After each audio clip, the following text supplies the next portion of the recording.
Okay, so basically the hull survey is what we're doing initially, pre-purchase I guess. So with this particular boat, it's been out the water for just over 2 years. If you look around you'll see it's in a bit of a state, perfect PBO Project Boat. I've been around and already taken where all the seacocks and all the through hull fittings are and things like the where the anode is positioned, and you can see the state of the nuts and bolts on there that are pretty dire. I've cleaned a little bit up, ready to take a resistance reading.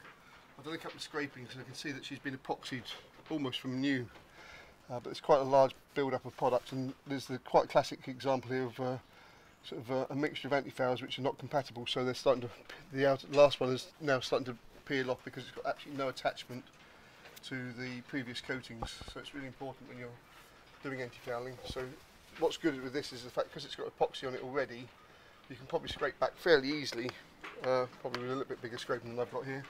It doesn't actually take a lot to get this initial product off. And once you get back, you'll then start seeing you've got another coat underneath it, which is a hard antifoul, and below that you've then got the epoxy. And you know it's epoxy. This particular one I think is international, because you've got a grey, sorry, probably an early Blake's. Because if you scrape back, you'll find below it you've got a green. It's got two different colours, which is how the epoxies used to be designed. And essentially you use two colours, so you've got a guarantee of coverage between the two coatings, if that's any use to you. So that's what I've done. I've then been around with my dreaded hammer, just basically to tap test the hull.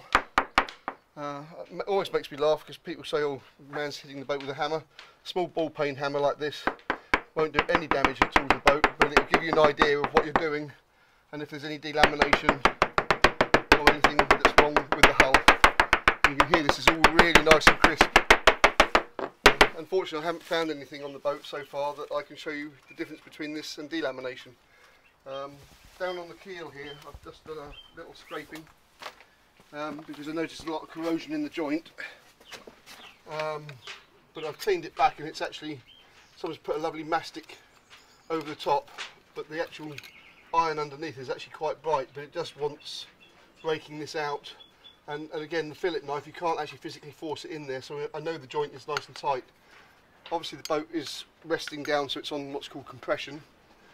It would be nice to see the boat lifted, just to make sure that nothing moves here before it goes in the water.